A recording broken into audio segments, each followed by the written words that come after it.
Downright steamy, balmy crickets, I think. Boy, I hope this is not an early year for that. We gotta stop this cricketum. I mean, we really have to stop the cricketum. Gotta start acting a whole lot more better on what we need to do, not what we think we need to do, what we thought we did right.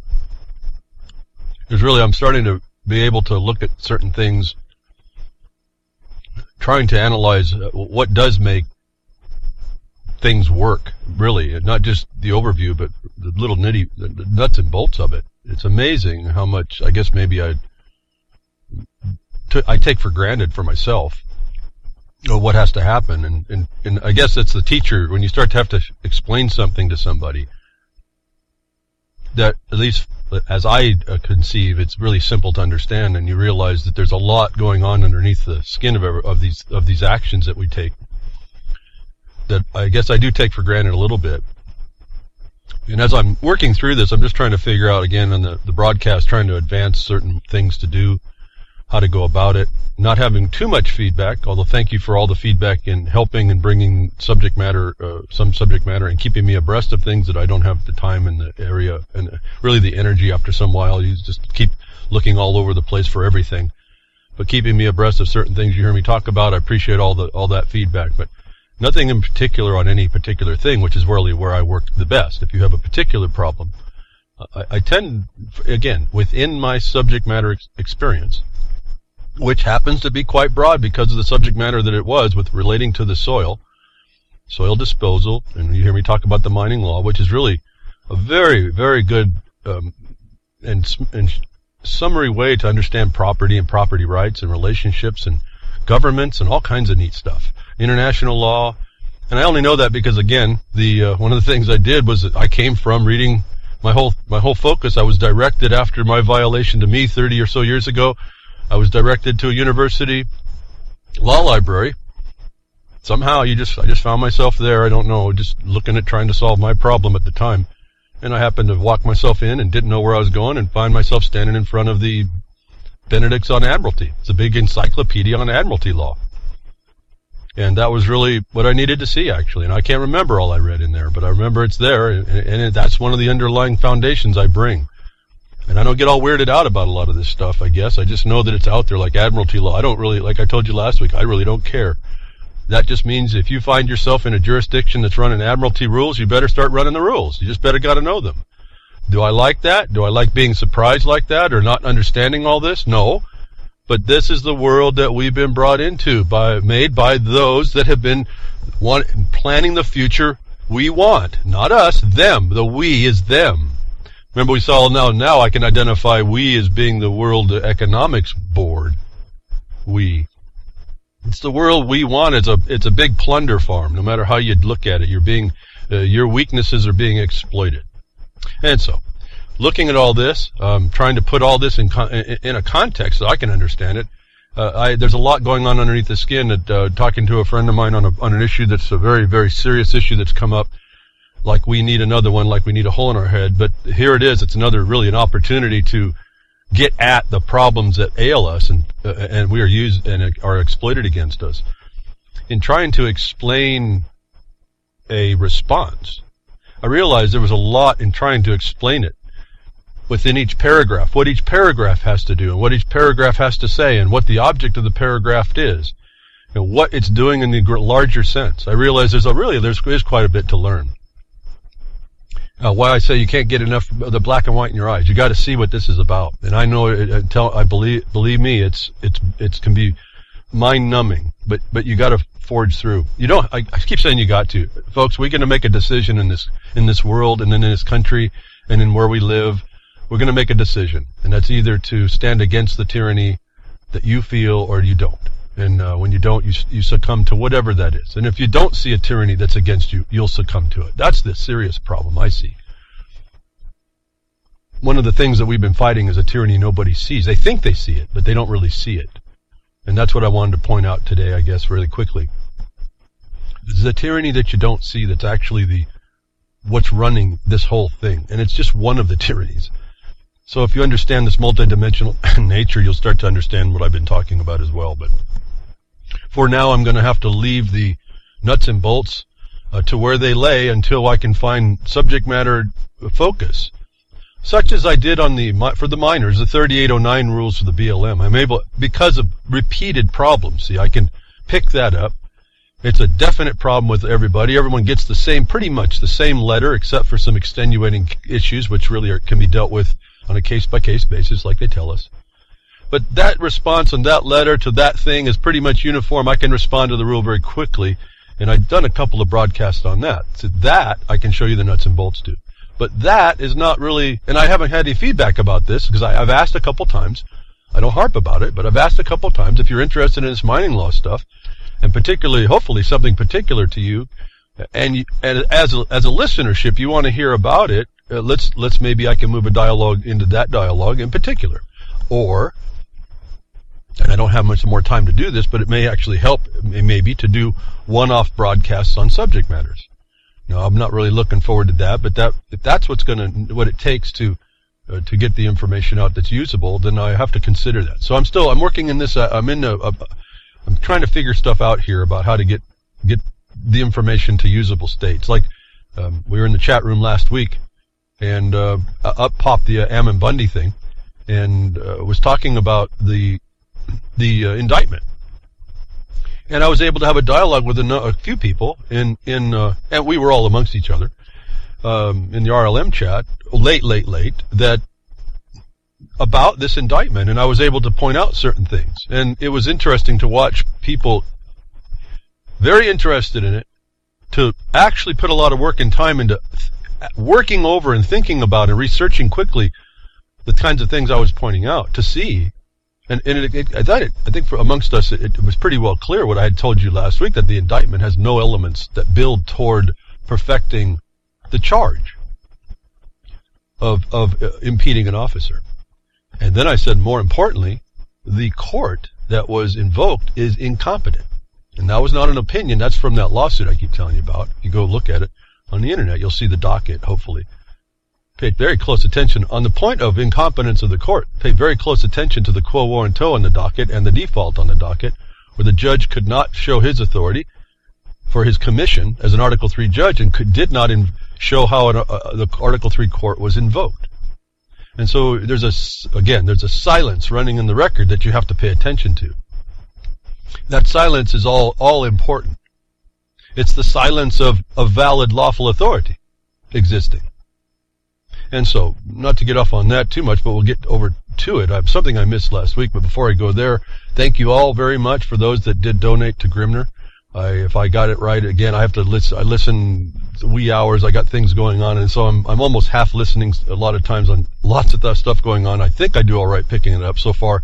I haven't got chastised for having it completely wrong, but I understand that the treasury had to be emptied to pay the server fees and the fees that wanted to be bought. So thank you very much for helping Grimner.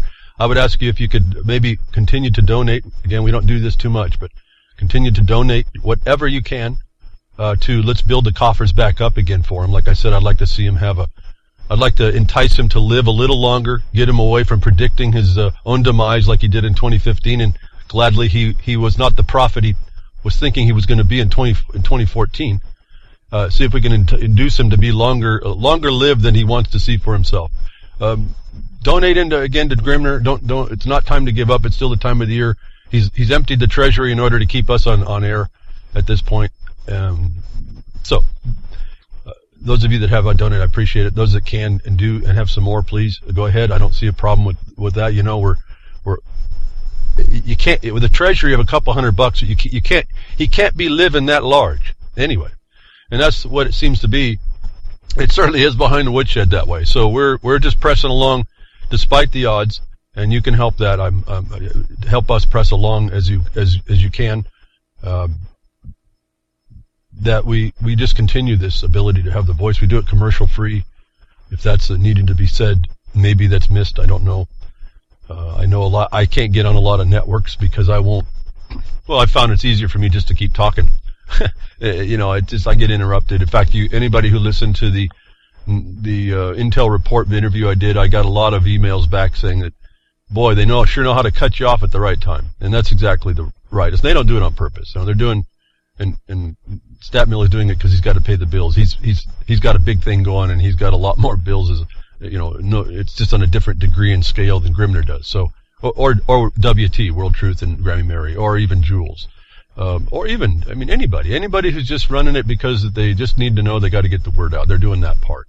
So, thank you again for any donations, anyone you can bring, and we can just continue doing this thing. And that you continue that, I'm humbled that you continue to listen, even though the numbers continue to stay low. There just doesn't seem to be this will to continue to listen, to understand and build this information. Like I hear, again, Game On, Ron Stevens out there at UCY, 2 hours before me, he's talking about injunctions. They're not that mysterious. I was throwing in some stuff in the UCY chat room just quickly. I know it's kind of hard, and I'm having some trouble on that system, that computer. For some reason, I'm having some serious problems all of a sudden for no reason. Literally no reason. I've had zero problem up until just a few weeks ago. Can't get into that chat side. So, but I was throwing in that there's injunctions aren't that difficult. Actually, there's really 4 main elements. You certainly have to fulfill those elements, but they're not that difficult.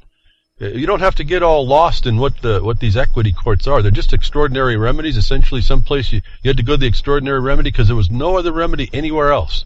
You just have to identify that there's no one anywhere else, and something's coming against you that has no right to come against you. And then you have to talk to the public. The major one I think that they look at is, are you speaking to the larger public need? And I don't mean government in that regard. I mean the need of it is the government. It's all the need. Those similarly situated, those affected by those similarly situated is usually how I will speak in an injunction, but it's not that difficult. Our whole lawsuit was an injunction. And what we were able to do that, whether or not the criminal recognizes it, is really put, I don't know, I don't even know really the limit, because it's so pervasive in our life.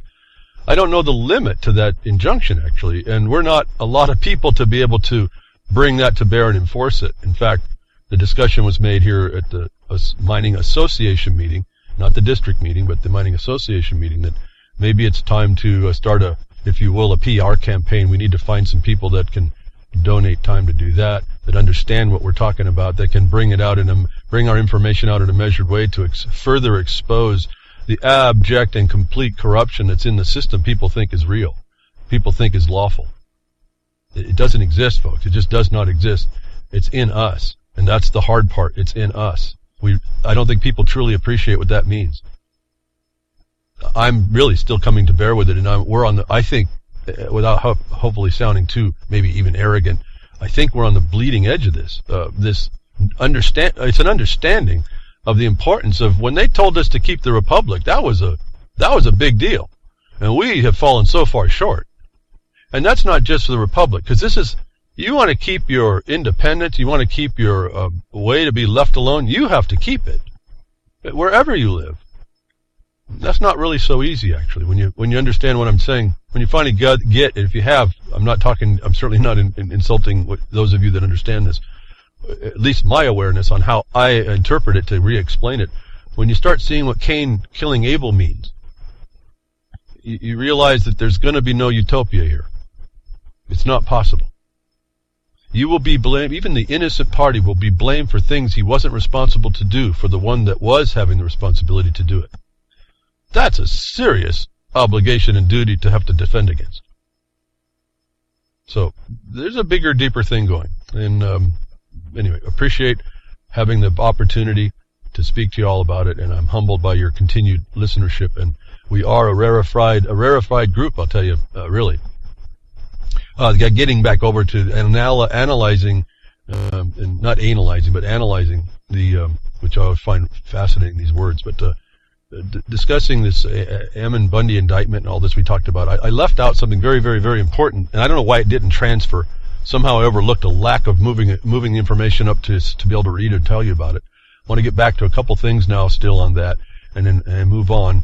That's going to play itself out. Very interesting dynamic I see. I wish we had more integration with what's going on to try and at least expose what I think we've proven in law already that would denounce the entire system that's absorbed these people that were really, it appears to be just a mere, if we want to put it in constitutional terms, Bill of Rights Article 1, I guess, Amendment 1, protest, right of association, all that kind of neat stuff. They were supposed to not be trounced down, but they're in a court that we already have as minors. We already have experience of being completely tyrannical. This is when I talked to you a long time ago about the 7 minors being brought up into Portland. That's it's not really that court, but that's where these judges are. We have proof on the record, absolutely, that the judges up there do not listen to law. They do not listen to the rules, and they do not look at actual standing in an agency that doesn't have the right to come after producers. And the only thing I can tell you, just to put it in a nutshell, is the reason why they can do that is because they're not competent. They're incompetent, and you go in and agree that they are, and everyone believes they're competent, and so they get to do what they want because there's no actual rules. What they do is they put that so-called reflexive interpretation on what they're doing, and we know they're Bar Association members, and we know their paperwork. Their words tell us that they will destroy this Republican form representative government, which is to protect property, which is also would protect production, which is what they're attacking on the international level, production and consumption, remember? Commingling the two, commingling production with commerce in order to steal away the land and the use. And you see the ramifications of these things like the Hammonds and the Hages and the Bundys and the 7 minors who went down. They didn't really go down. And I appreciate another minor who's been very persistent to move on and keep the process moving. In his case, too, he may be getting a backhanded example and evidence that these courts are literally corrupt. The judges are literally not looking at law, and he's going to go do it. And interestingly, I was just talking to him. I haven't talked to him for a long time. He's going to interestingly do it because a judge ordered him to do what they're going to eventually find out was something impossible in the rules and the law that they completely disregarded. So there's a lot of ways at this, but you have to kind of look at the battle in a certain way, and you have to just know that you're going to prevail because it's there. And you don't prevail because there's justice. And you don't prevail because the system is something to adhere. You prevail because they're corrupt, and you're going to see that out. And you have to work the path to do that. So getting over to that, how they corrupt us and how they take us down, and our why we really can't drop our guard. And I get very close. When I said this, my mind said paranoia. You got to check your paranoia, but you got to be a realist about the threat. All right, so this is always that fine line you take on. But here it was last week and before about the execution, the premeditated execution of Lavoy Finicum was a witnesses dispute conspiracy theories about Lavoy Finicum dying on his knees was a story last week I wanted to tell you about. Not because of the title, although the title to me it rang this complete system. It's system distortion all over that title, but in this story, it says, update, new details emerge about Lavoy Finicum's death. He's like, just shoot me, and they did. They were highlighting all these things in this that was really kind of system-oriented. And then they had talking about 2 guys. And they were giving their take, purporting to be witnesses to this entire thing. They were giving their take already on the record with phones. And we don't know where they are. We don't know if they're in the FBI's office. We don't know what they're doing. But as I'm reading the story, I said both of these people appear to be plants. One, in particular, people are focusing on. His name is Mark McDonnell. And it appears that everybody that's a witness to what happened believed this guy was he was the driver of the second vehicle with Ammon Bundy. That he was actually there. And I don't know why these people agreed to this, but they did. They took his advice to everyone go in a convoy, and he's the one that essentially set it up. And he's the one that didn't get taken down as well. And that's not the only way. You can't just look because there was no charges filed against him that it's the one. But you look at his story in this, and I was reading, this is just a setup. Well, it comes out later that he agrees that he was he's lying. He's lying. This is like hours, a day after this. The government's putting their spin. He's talking about all these words as well, that there's going to be spin, that he's the one telling the truth, that don't listen to these other people. And I came back and I think I put a Twitter out to somebody. I said, this guy has got these guys here are the government spin. And so I wanted to point out that even the best looking guy, you can take you down, but this other guy that I'm looking at is Melvin Lee. I don't know anything about these people. I wasn't all that close to this. And in some regard, to tell you the truth, that's just a bunch of protesters doing what they're going to do, and the system's handling it the way it is. But because it's so attached to what we do in the property disposal law, and it affects producers, and that's what we do, now it's kind of developed itself into quite an importance. And, I'm looking at it from, is it being done right? Not that it's being done, but is it being done, what they're doing, is it being done right? And I've been a little critical on how it was developed, because I said they didn't have the record to show that what the process is going to come after them is incompetent to stop them. That was really my only objection to this whole thing. They could have done it any way they wanted, but as long as they got that record, I was feeling pretty comfortable at that point, but they didn't do that. Now they got to do it after the fact, but now they got themselves hogtied by these same attorneys that are professing that they're doing everything right, and they're actually not.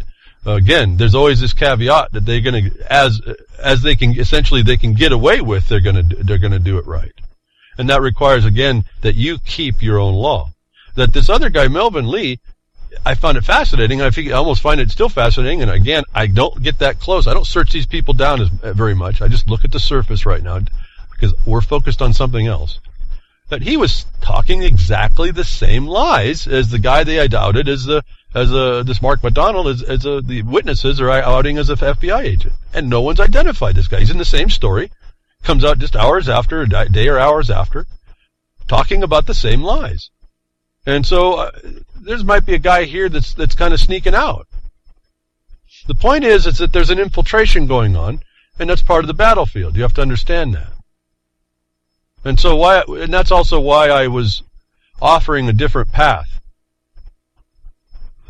Again, it was thought to be just an idea. What I was offering was the law. And I told you, I'm just, I can only be as disappointed as I can be, and then I got to kind of keep going. And I can only hope to have people understand what I'm saying, and if I don't have a contact, they have a contact, and they can continue to press what needs to be done.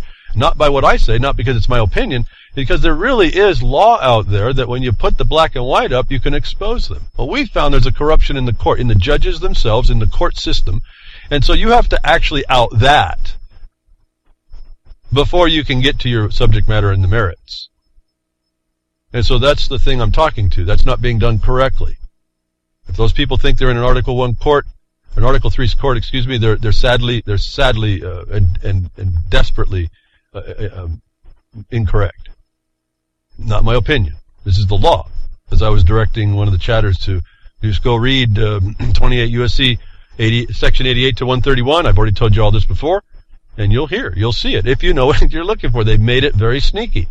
There's only 2 Article 3 courts, and none of them are in the District of Oregon. And then we went to one of them in our lawsuit to perfect that there was nothing more to do, and the Article 3 court that was supposed to be in Washington didn't answer. Oops, I just gave you one of the answers, so that's a lead for y'all if you've been studying. And so we transferred on appeal. We were able to transfer on an order that was written by an incompetent judge back there. The wrong court answered our petition, and then the Article 3 court that is there, that's not in an original capacity, spoke up. So we found where the Article 3 court is, but you can't get there from here. And we didn't need to, because the court came back and said there's nothing before this court that has to be decided in your case. And think about that, because we were sitting on a default judgment. And the Article 3 court with nationwide jurisdiction is not important. It was back there in Washington. And it said there's nothing before this court that we have to decide. What did that mean for us? An Article 3 court admitted that our default judgment was in fact agreement between the parties, and what they did is did not answer it. Our only statement then was to wait a year before, because that's the rules. The other party not answering has a year to come back and plead with the court to get into the court to answer. And after that 1 year time is up to do so, then it perfects in what I call a perfected default judgment, and it can't be overturned. But we had to sue the court. We had to challenge the court for its competence. And in this country, you have, if your paper your remedy invokes the court. It invokes the style of the remedy in the court and the court. We invoked an Article 3 court. An Article 1 court tried to respond. We caught them with a quo warranto. They defaulted on that. They didn't have any declared warrant in law to exist in our case. That's a trespass on our case. Nobody answered into our case, and I think it's because they can't. Article 3 courts really are, what we were suing is really a man or woman with your private rights being violated underneath a constitutional protection. Article 1 and 4 courts are 2. It doesn't matter at that point. It's just, I'm now calling them other than Article 3 courts. They're all around us, and you can choose to walk into them if you want. So somebody in the Article 1 or 4 court, what they call it is the District and Bankruptcy Court. I'll let you know it's not Article 3 as well.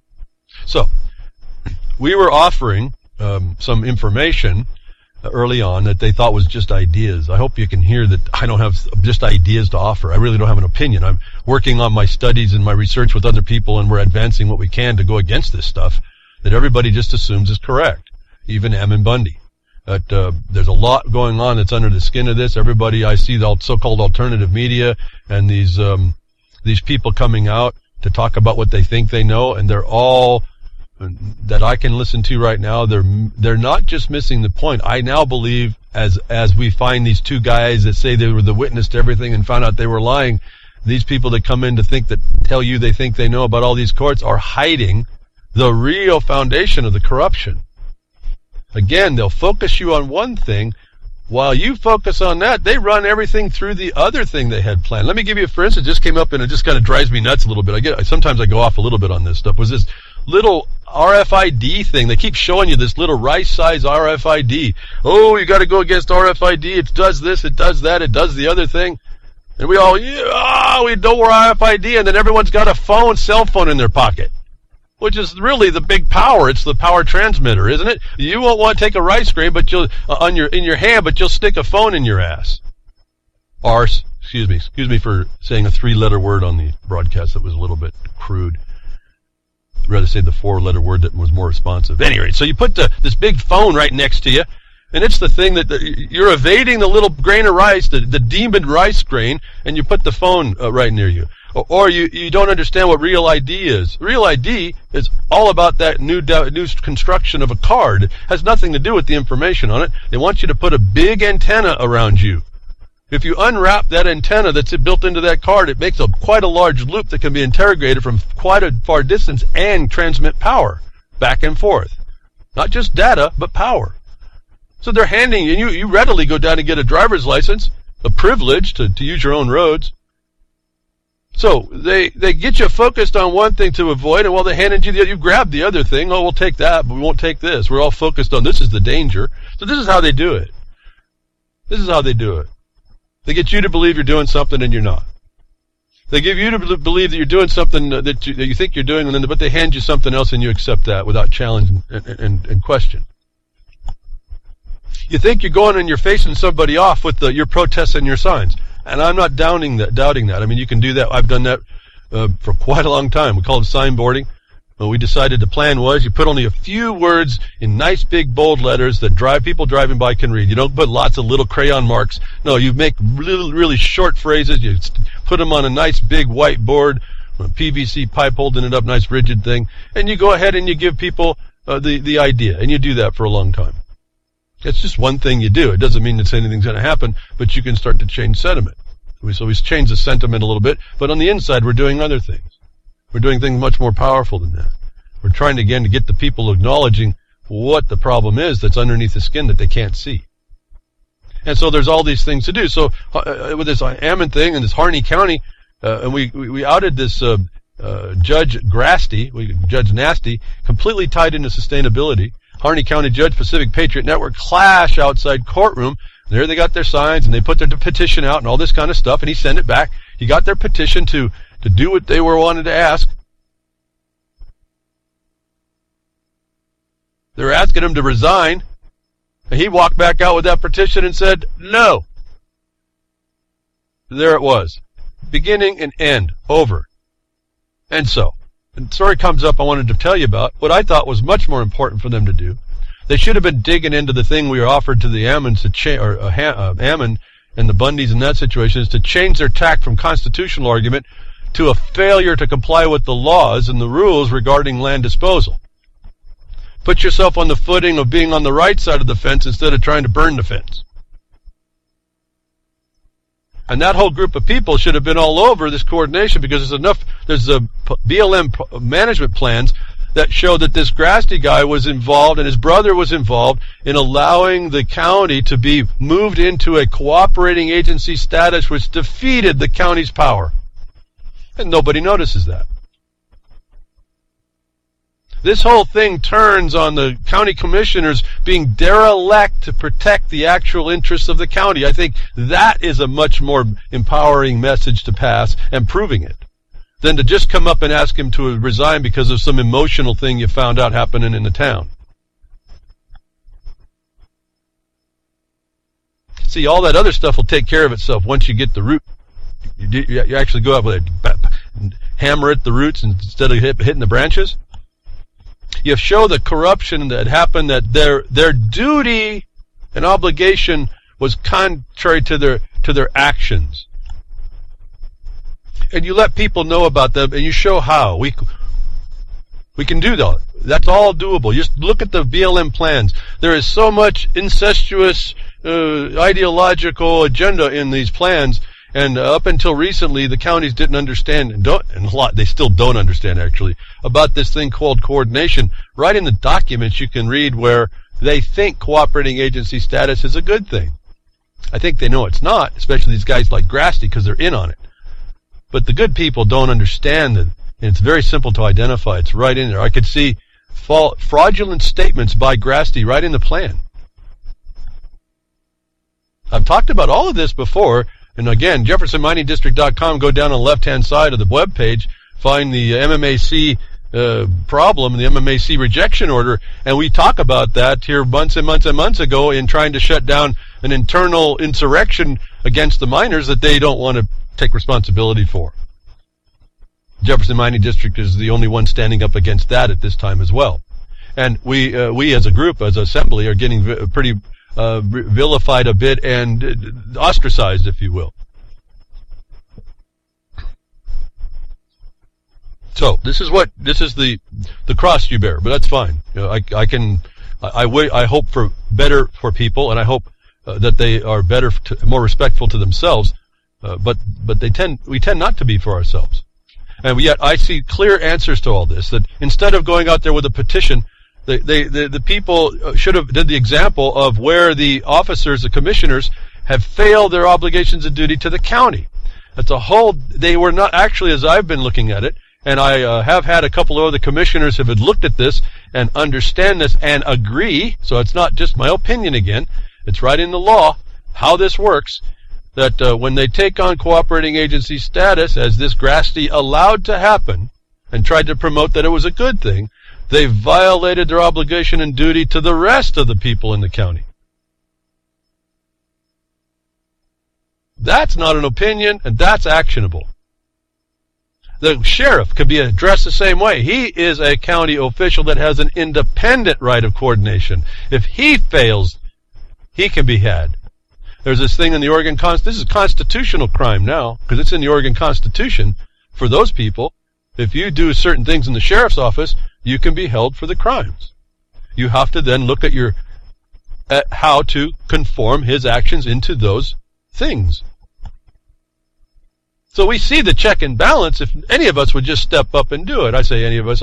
I'm not included in regard because we're already stepping up where I am. I can only handle so many things myself. That's why I keep asking. We need help.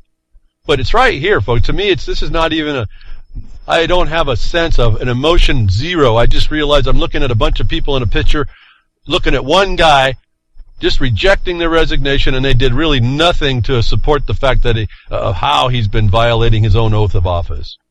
And yes, they're important if you know how to empower it. And then the numbers, if you came in the numbers I see,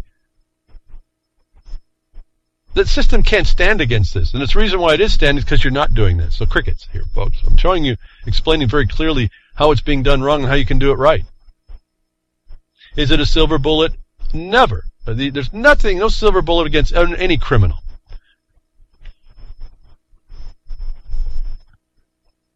So, We have to be vigilant and persistent, don't we? That just means that we have to always look out for crime because that's our nature. Does that mean any one of us is a criminal? No, but we can't guarantee they're not going to be some invasion of criminals because they just want what you got. They want it their way. An interesting link you'll get is a rational case in defense of Ammon Bundy and the Oregon occupation Sheriff David Clark. He's a very outspoken sheriff. Kind of hard to disagree with the man. Again, I'm really not anti-government when I can see how the government's supposed to. I'm anti-wrong functioning government, and we're finding a lot of ways on how that is real, and they're all what they call core. You know, to talk about these words core and vision and embracing the new age light, all this other stuff. Yeah, they got the words, folks. They're almost co-opting the entire language. But I found out that as long as you stay in land disposal law, they can't co-opt that without becoming the felon immediately. So there's a place for us. There's a narrow path, if I can say that again. We just got to find it. And then we got to walk that path and don't stop walking. And we're almost untouchable there. You can't solve the Lavoie-Finicum problem. Not immediately. But we will. If you want to move against it, we will eventually. But this gentleman says pretty straight up things. Sheriff David Clark. There is no working things out with this federal government. I'm through waiting for the next election. I don't want it to come to armed conflict against the federal government. And that county sheriff didn't stick up for the Hammonds in this situation against this overbearing, overreaching federal government. It's a travesty. Somebody has to do something. Well, he's in the same place. I'm sure he can't walk over to Oregon. He has to say somebody does have to do something. It's the people, folks. Somebody has to do something. I'm offering whoever can do it help in how to expose how the federal government was overreaching. What I said Ammon needed to do beginning. He needed to show how they were violating the law, how they've overreached, how they've actually failed their obligations and duties, law imposed as mandate, not question, not interpretable. You do that. That's why I say setting up that record before you act. I can't see it yet has not failed to make a difference once people see. And you speak in very short things. You don't do it, and you don't invent titles like these constitutional superior court judges that came in. What another diversion, folks. You don't need any of that. But this is what comes to shed all kinds of mischief on the matter. These constitutional attorneys that are speaking, folks, they're still bar members.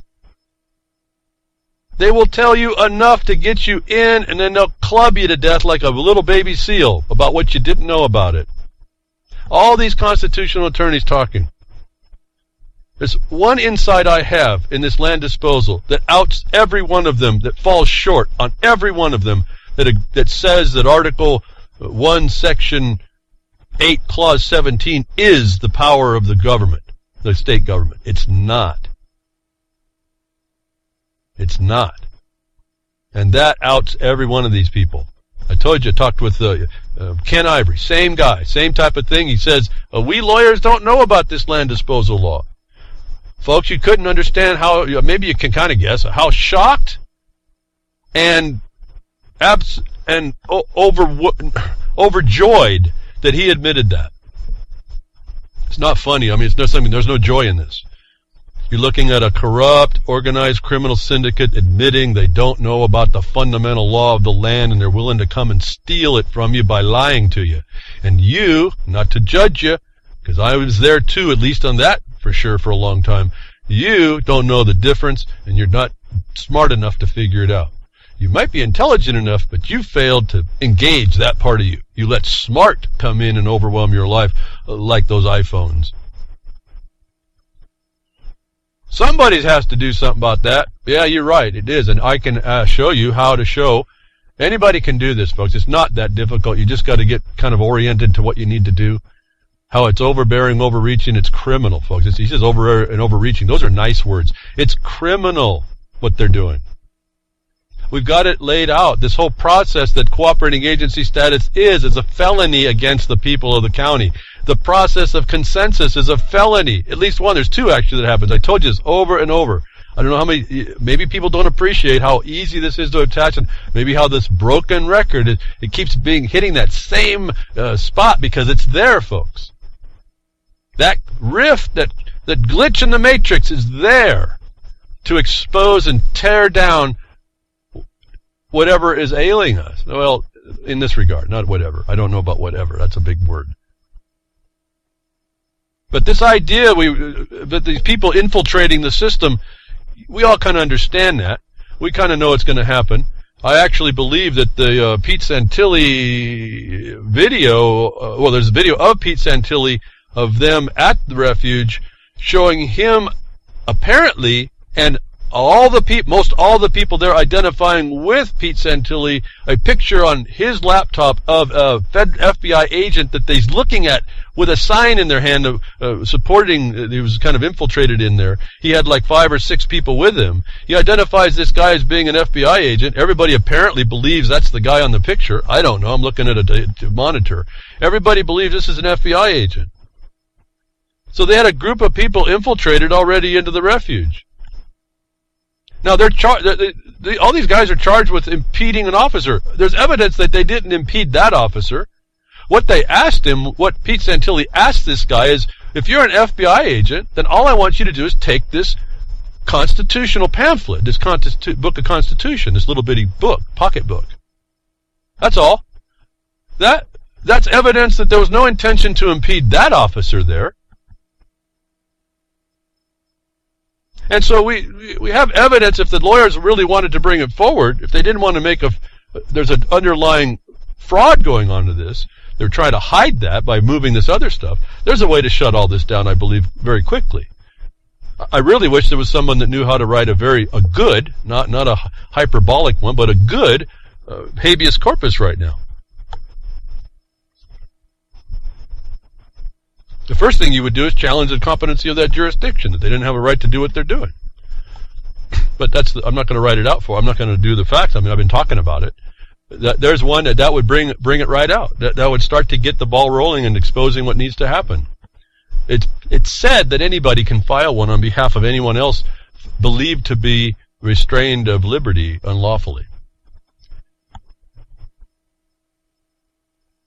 So we have another thing we could try. And I think they were asking, and I don't know about Pete Santilli. I'm not going to jump on the bandwagon that he's one thing or another. Yeah, there's some things that I'm questioning about, but I'm not going to just kind of dog on everybody. We can look at whatever happened in lots of light, but at any rate, I'm looking at the thing. How do you expose the corruption, folks? I will use anybody to do that. If I don't, then they're going to come after me. They're going to come after you. So if there's an FBI agent that's sitting in the place of a press that wants to be working with them, that I've got all the video that gave them the evidence that they speak from. See, to me, that indictment sounded like a Pete Santilli show promotion. It didn't sound like an indictment to me. And if they want to kind of cover up that he was or whatever so they can use it, I don't care. They're exposing a soft underbelly that we get to exploit by law and show it's either going to be recognized or it's not. And a lot of people have to see that. So you have to know how to properly write a habeas. I'd like to see someone be able to step up and do that. If you have to send him a copy, get him just to sign it. Tell him to send it in. I don't know how you're going to do that. I don't know how it's going to be, how you could send it in so it wouldn't be filtered through. But at any rate, there's a way into this for people on the outside seeing an injustice, if you understand. You can expose his lawyers to not doing enough. I don't know how you want to do that, but you got to be careful not to interfere with even a legitimate defense. So this is not an easy thing, and it's not something you take lightly. I'm not advocating any interference whatsoever. I need to tell you that I see things that need to be done, if nothing more than to make the record. Why? Because you need to make the record. You attempted the challenge so that you can make it an appealable issue. That's why. That's all. Doesn't matter even that they even denounce or don't release him on a habeas. You then appeal that immediately. And you get this thing out in the open for people.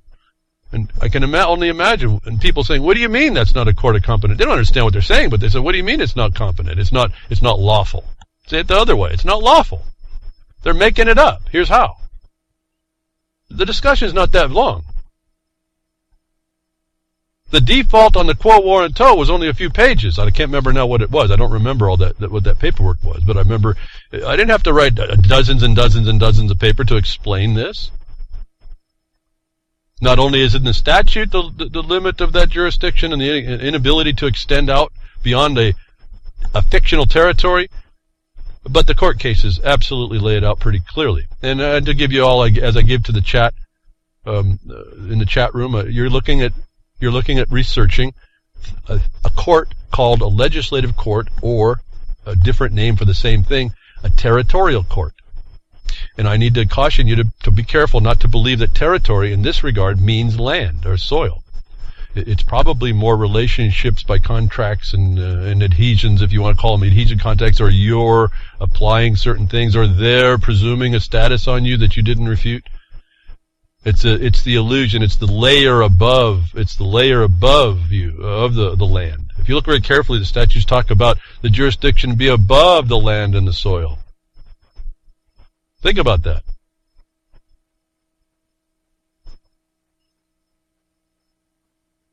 They're almost telling you that they can't touch the land, the soil. This is the fiction that's been created, the veneer that's been created above us. If you look very carefully, you start to identify this. You're not in that territory, so-called. You're not in their possessions, the federal foreign possession. And when this is now back, you're looking at title, you're looking at the trusts, you're looking at all this stuff. I didn't appreciate any of this until I got into the mining law. And the one miner I referenced before, I explained to him what you're dealing with as a trust, and he happened to have experience in trusts. That lit his fire.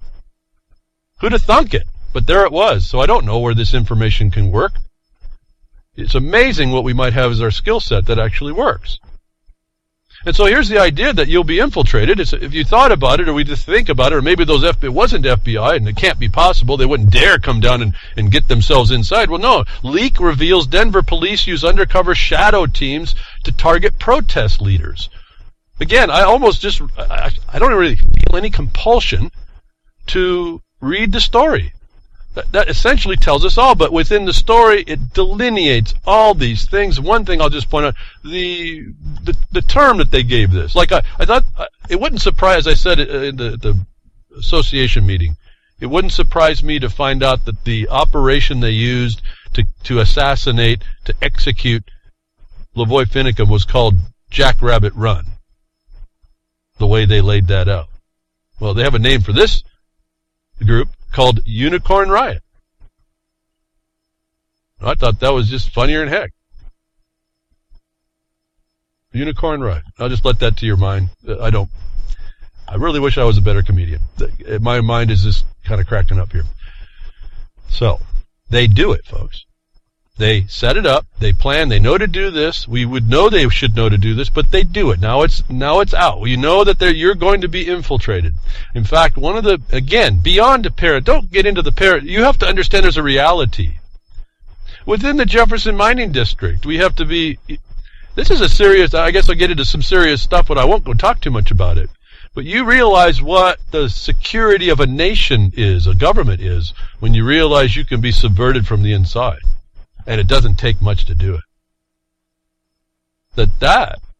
When I put on my Jefferson Mining District government hat as an assemblyman in the government of the Jefferson Mining District, and what do we have here? Security becomes a very prominent thing to regard. And notwithstanding that we got subverted apparently from the inside and they tried to take us down once and it didn't work. So this is very important to be cognizant of who you're playing with. So you have to be a realist on this, and then you have to walk the fence of paranoia. You don't want to just think everybody's a nut, but you got to make sure that you're dealing with people that can be trustable. This is it. Your currency is trust. Your money is trust here. This is the money of the world, is your trust and the and the fiduciary in that. All these trust relations. See, trust is trust. It's a very highly valued thing. Trusts aren't just corporate and legal entities. So when you start to develop these concepts, you start to see, like I've said, legalisms are just the fractal of our own interaction of men and women amongst themselves, essentially. That's where they come from. And at that point, you can't really deny that in you when you extend out what an idea for a legalism is in whatever state you want to call it, well, by any name. But ever philosophy you want to put into the world and deny it's a state or deny it's not, say it's a society and it's not anything else. I mean, it's just nonsense. It is what it is. It's going to do what it's going to do. And you just got to understand that. And so, you can be infiltrated. We got the proof. It's in a report called Unicorn Riot. Targeting leaders. You have to absolutely understand that was happening at the refuge. So it's not, again, tying it back over to the unstated problem of the informants we heard just come out hours later, one of which has now been targeted. The other one I'm noticing is sneaking away. I just wanted to call that out. I'm not judging it. I'm saying those guys sounded the same. One was found to be he admitted he was lying and he wasn't right. The other guy can't be any different. Unless he's another liar on a liar. He's just a dupe and he's just going to talk like the other guy talked. How'd they know the same story though? So this is the thing about this whole world. Maybe this weekend was not maybe another good thing for. I think I'm realizing what it's called to become a cynic. I've heard that's not a good thing, but I don't know.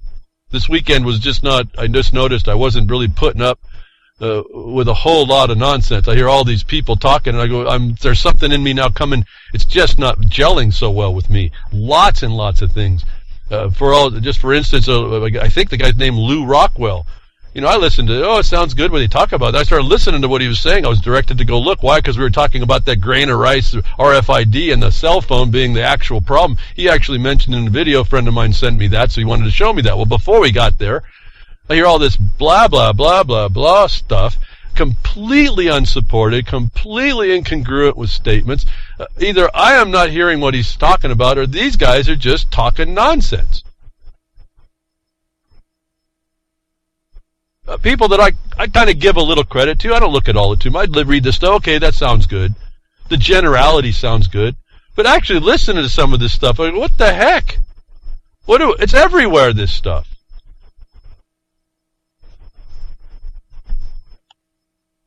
What are we going to do about that? That's up to us. See, I'm telling you, this is really up to us. The lies that are told, the propaganda that goes on, we know it's all there. We're going to have to stop really talking about that it's there and actually define what that means and then take action against any wrong we find that it means. Because, propaganda as a word is neutral. So we just have to understand that.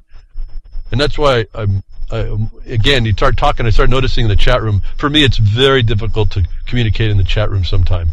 It's very hard to figure out what's being said. And we don't type so well. I don't spell. I know how to spell a whole lot more better. I know how to spell a whole lot more better than you see me maybe typing in the chat room for sure. I do have a better vocabulary and I do have a better spelling acumen. But boy, it just doesn't translate. I got these dyslexic fingers or something. So it's hard to really get a nice dialogue that's really meaningful. I actually appreciated the dialogue we had in the RLM chat last Sunday because we were actually able to keep it kind of tight and on point, and that was pretty neat. Well, maybe for me because I was keeping up with it. I don't type so fast either. There's people put 15 different entries in before I kind of get one.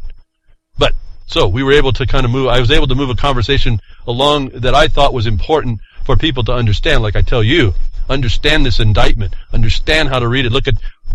They bring up certain things. You have to ask, is that relevant or not? Most everything brought up in the chat was that the indictment was irrelevant to the charge of impeding an officer. The biggest element of which, the failure of one fact alone, kind of negates the whole thing. They never identified an officer in the place, telling them that he had a job to do and being forced out.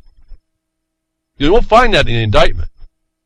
Notwithstanding the fact that it's in an incompetent court, it's not in a court not competent to hear the matter. unless they agree into it by arrangement. But these lies are killing us, and the lies on people are killing us. Remember, don't bear false witness, we're told. See, there are very, very big truths, and even the documents that I hear so many people wanting to denounce, like the Bible. I don't agree with completely all of it. I'm not one of those guys that will take it whole hog, but there's things in there that you can't, anybody who have argument with it, because it talks about other things that don't make sense, really is missing it. Woe unto ye lawyers, for you hid the key of knowledge, and those that entered ye hindered. What was that? Luke 11:52. If you don't understand the truth of that, and this is 2,000 years old, we're told, the statement. I don't care if it was done in the 1500s, folks. If you don't know the truth of that statement, or you throw the baby out with the bathwater on that, you're going to miss it today. Because that's the scourge, the tool they've been using to plunder us forever.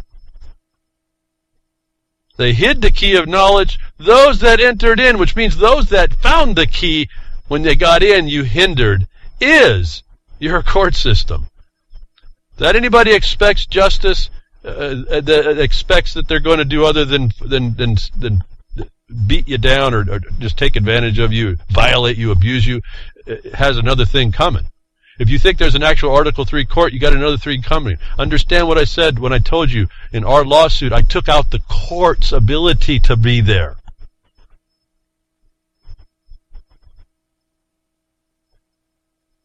I hope I'm pausing, folks. You have to get this.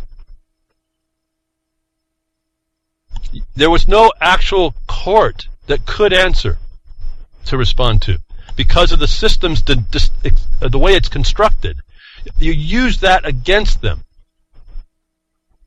So we get these lies, and we get these tales, and we get this propaganda, and every once in a while we start to see the truth start to come out, and little tidbits of knowledge here and there, and I'm going to move now international, because I think this is so important. The ongoing stories that I cover here, or the events that we can see things. Compared to Washington's regional allies, Assad looks positively angelic. Syrian political scientist Bassam Abu Abdullah argues that it is the height of cynicism for Western leaders and the media to call Syrian President Bashar Assad a dictator, suggesting that they should take a good look at their allies in the neighborhood before making such accusations. Absolutely. So just right there alone, don't need to talk more. We have the demonization of things that creates division. And wow, do we have that in this guy and in Muslims and all that, in Islam and all that stuff. America was in my upbringing, my interpretation, the way it reflected or looked to me, the United States wasn't necessarily this melting pot that they call it, that they want it to be, like diversity, monoculture. It ended up being a place of a lot of different cultures being able to live underneath a different cover that allowed us to live amongst each other, despite our differences. That's being destroyed by things like the UN and these Western leaders. And remember, the leader is what holds the hook that has the bait that the grouper, the fish, the school of fish come out of to bite on, and out of the water, out of your natural environment, you get yanked by the leader, and then a big club come across your head out of the boat with somebody. Yeah, that's the leader here. We got to understand our place in their perception so that we can remove ourselves and we can start not allowing that guy to be in the boat pulling the fishing. That Western height of cynicism, I'm looking at this, maybe I'm not a cynic. I can't be a cynic because I'm not displacing a wrong view on somebody else with my view. So if that's what cynicism means, actually in application, then I guess I can't be a cynic. I just sure felt like one this weekend as I'm watching lots of people pretend to know stuff. Lots of people believe it. Getting lots of action on listeners and then seeing it. The more important problem for me is I see people repeat this nonsense. There's not really a critical thought. Everyone talks about critical thinking, but they really don't. This is the thing I'm concerned about when I'm looking at things. It's like that algorithm. You may know the whole program working backwards from a thing. You may think you're at the first step and then not know that you're not. And that next step can invert the whole problem on you. And I've had that experience happen to me quite a number of times. That's why I know about it. You think you have something figured out, and yet, let's say like in a court decision, there's another court precedent that you haven't quite got to. The way that was decided inverted your whole world. And you have to then, you have to go reanalyze. Your position would be completely wrong. It doesn't mean you can't defeat the position. It means that you're coming at it wrong and you can't defeat it because you're in the wrong premise, and they'll catch you on that. And so you have to really be aware that you're at the point of origin on all of this stuff. That out it comes now that this guy who we're actually got evidence that this guy tortured people, or his government did, for the government of the United States early on. That he's looking angelic compared to what's actually going on with the United States and the Allies. What we now see are just buffoons in office, running whatever agenda they want to run, uninhibited. And so you start seeing the lawlessness. It's not like it's unknown. You see the NDAA. You saw I talked to you about the memo. I told you that they ripped Libra Code. They're not even going to follow that. There's extrajudicial. They're not. I told you we had to destroy we destroyed the ability of the court to come in and talk. Well, the government knows about this, so they destroyed the court as well. They went extrajudicial. I've told you that means you do no longer live in a Republican form representative government, and it is just absolute abject tyranny. You have no remedy in the court, even if it was corrupt. You don't even have that. You don't even have the right now to make it an issue, like I would say even your habeas might do for Pete Santilli or Ammon or whoever. However, each one of those guys has a different way to approach the habeas, so be careful not to do a blanket cookie cutter habeas. You couldn't do that. Every case, every guy's got his own, every woman's got his own or her own thing. You got to it is case by case. Your facts are not the next guy's facts, even if you're standing next to each other. They're not necessarily the same.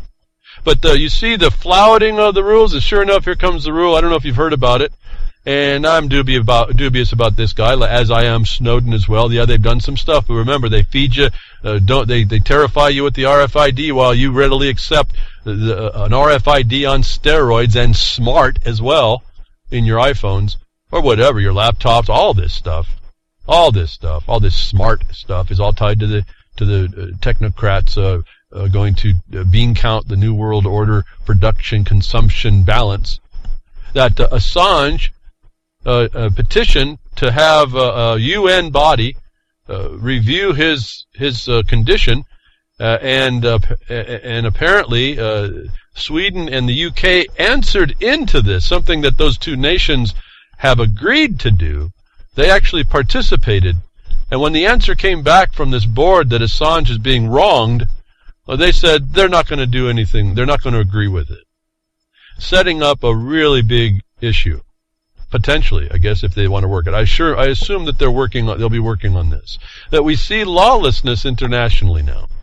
And that's not for me to say I'm not agreeing with the UN. Let me tell you that if you agree to go to an arbitration board, for all those, just look at your contracts now. If you want to get even on your little iPhone, your little leash to the leash of servitude, your big data chain, you get a cell phone, you're going to have an arbitration clause in there that I bet you didn't remove or try to remove. And that arbitration clause eliminates the courts to you. And so this is the same thing, that Sweden and UK agreed to an arbitration condition, and now they're going to renege, to show you that the nations don't intend to be lawful. And we're in a world now that there is no law, because the biggest bully and brute went extrajudicial. Nobody's protected. So Assange, the condition, following the rules or flouting them, was a statement made by a writer here, General Counsel. You might want to read it, because I think it's very important that you understand the dynamic. What's happening outside the United States is what's happening inside the United States. If you don't understand that, you're not listening about what they're doing up in Flint, Michigan, and and you're not listening about the actual implementation of sustainable development. What we know here is sustainable development is Agenda 21 in UK. How do we know that? The defrauding of us and information and non-disclosure is admitted by the Bar Association in their House resolution document that I read to you behind the woodshed. Has anybody else ever brought those out? See, this is another thing. You bring those documents out now, and this judge that's sitting in these cases and these attorneys can be found out to be violating the very premise that Ammon was fighting for. What allows me to say that he doesn't even know what an Article 3 court is. He wants to talk about being constitutional. He's a hypocrite to his own issue, his own stand. It's not a judgment on him. It's an ignorance. It can be fixed. And so this is another weakness that we have. Do we want to fix it? I found out they just deem these things just to be ideas. That can be fixed, but right now it's an idea. And so you deal with whoever you think is authoritative. This came down. It should not be terribly surprising. The Sweden and the United Kingdom and the United Nations Working Group. Working Group is consensus, folks. They're telling you the whole thing's on governance. And the governments, the nations of the world have agreed to this capitulation of their sovereignty. I'm just telling you by the words, folks. I don't need to really see any more much, but I'm going to read a little bit here. Working Group on Arbitrary Detention found that the various forms of confinement suffered by WikiLeaks founder Julian Assange violated his human rights. It's important to understand here in this context. The Working Group has many times warned that it is unlawful to force someone to choose between liberty and a fundamental right, such as asylum, which Assange now enjoys only so long as he stays inside the walls of Ecuadorian embassy. Now, let me go on one more thing. What is the news in this, however, are the deplorable rhetorical parries from the UK and Sweden's governments, who both stated not just disagreement, but that the Working Group, this is all capitals, capital W and capital G. This is a thing. There's a particular thing you got to go find out about now. A Working Group opinion would have absolutely no effect on their actions. This is not what one expects from democratic governments who usually support the UN mechanisms and international law. Well, they don't, folks. See, this is what you have to understand. This is a general council that's saying that this is not what one expects. My question would, what would you expect when you found out it wasn't a democratic government that supports the mechanisms in international law? That's, to me, the question.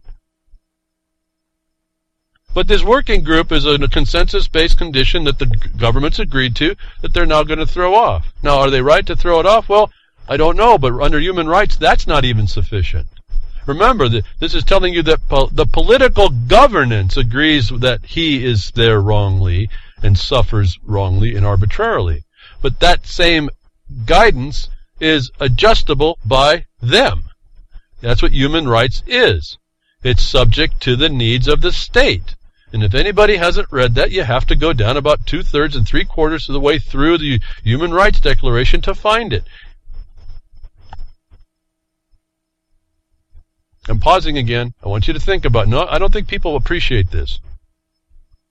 When you see human rights, you might as well just say it's governance. It's them. It's your defeat and your acceptance.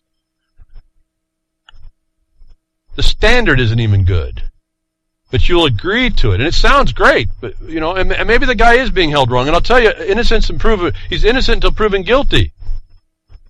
So no matter what I have more of an apprehension on this dynamic that we see with WikiLeaks and Snowden and all these other things that are going on that just have a taint to them. I told you it was Snowden. I came out right away and said that. I'm still going to repeat it even despite what he's done to expose this. It was actually not new stuff. It's just he's got more proof of the existing stuff that we were being told. Yes, they did that, but what are we buying what are we rejecting in their offer that we are accepting elsewise? This thing continues to move despite that, doesn't it? It's as if, I told you, this exposure gave license to the government to move faster with it. Why? Because you can't stop the foundational fraudulent excuse that they're using. This war of terror that they have on the world, the war of terror that shows that they're not democratic, they're not going to proceed democratic, they can care less about international law. And it's really the only thing that Russia has to hold on to is that, yeah, you're not following international law. They're actually sitting in the catbird seat at that point because these people are lawless. And no mind will actually look at this and agree with lawlessness if it's identified to them. No, they wrap up lawlessness in something called the human rights. They wrap it up in something called democracy. They wrap it up in something called whatever. Consensus. I mean, on and on. Stakeholders. Justice. Just us, folks. Not you. Just 'cause. Remember, it's all right there if we just notice it and make it important. And yes, we're going to have our emotional, our visceral part. Get over it. Get over it. It's not helping us to be all... Well, and last night, and not again... See two people at it between each other in the chat. I don't make heads or tails of it, but it's not nice. It's not good. It's not... And I look at that and I just say, well, they have the right to do all that. That's fine. Maybe that's their entertainment. But all the time that was going on and the lack of actual function that was going on while they were at it in there against each other's position, or one trying to up the other, or whatever the heck was going on. It wasn't productive to what I believe is destroying us as a people. And then it was on something, I mean, you don't hear me talk about it much at all, and it's just this election cycle stuff. I just don't even have it's all a crime, folks. When you understand about the Electoral College, you don't have to go on and on about it. In fact, Clint Richardson did an excellent, objective analysis of this. If you get over to Reality Blogger on his blog, somewhere back in the back, he did this thing, and I think he did it in North Carolina, showed absolutely how this is not working very well. And everybody, it's a traditional thing. It has nothing to do with reality. It's just what you do. It's the ritual, not the tradition. It's the ritual, and you agree with that. And so, once I see the corruption of it, okay, there it is. I proved it. Until I see more evidence to disprove that, I'm going to hold that's a corruption. I put hardly any more time other than to identify maybe something comes out and is the product of that corruption. Because that lightens the load. I don't need to carry that baggage. I don't need to talk about it. I don't need to look at who's good and who's bad and what part they're doing, what part they're not. They're all, when you read certain things, when you find out that a politician can lie to you while he's campaigning and not fulfill any promise he gave to you, and that's okay, you should have not been okay with that. But that's what the courts have extended to politicians, and they have their reasons, and they might be valid. But we should not have been okay with that. They either don't make promises, so we don't get sweet-talked into them, or they have to fulfill the promise, and they can be held accountable for not. Let's choose the better road here. I don't know what the better answer on all that is. I'm just saying this is the way the judiciary has brought this thing in to advance the agenda that was told to us is coming and to be here when we were told we had a republic to keep. That was their license, these people, whoever you want to call them, these people's license to come in and do what they could. It was the challenge. We're failing miserably at it, and I couldn't have said that with real knowledge up until the last maybe 10 years of my life. And how? I can identify quite a few things pretty quickly. See, the crickets I hear are the ones, the crickets I hear from us, the people, are not good for us. The ones the cricket you want to hear is when you are tasking on something, you're tracking down a crime and you're arresting it. And the one you're tracking down is silent against your arrest. That's what the default judgment was in our case, folks. It was the cricket you want to hear. You want to hear that the guy you tracked down for the crime has no answer. And so we have evidence. It's all part of something here, folks. He's part of this deal. He advanced an option to go through the UN that he agrees with Assange agrees with the UN. You have to understand this other dynamic working. Do I want him presumed innocent and being subject to all this bar association manipulation and tyranny? No. But this is pulling something else along that I've been very, very critical of. And some of it I can't quite put my finger on it, but I do see it. I see enough of it not to like it. So, they're flouting the rules? Sure they are. But are they? If they're not in the reality you are putting in, this council is saying there's a reality that's supposed to be and saying it's supposed to work. I'm telling you that she's evidencing that it isn't and it's not. And you have to come to terms with that. And I say you do have to come to terms with it. If you don't, you will be overwhelmed, it'll confuse you, or you won't respond to it and it wins. It's not my choice. It's not my decision. That's fact. And it's the way it works. It's a natural law. I'll just put it that way. So we've got ways to look at this. And some of the chatters I noticed before the broadcast were putting some things, attributing some things of the way I'm saying it. I realize that the subtlety of what I'm talking about may not be translating, because what some people are thinking that I'm saying, and I don't have a chance to get back in and really, it takes so much to try and explain it, is listen carefully to what I'm saying, folks. Some things that are being believed that I'm saying I'm really not, with respect to governments or natural law or how to do things and how not to do things. Again, that's, I think, maybe coming to the nuts and bolts that I just take for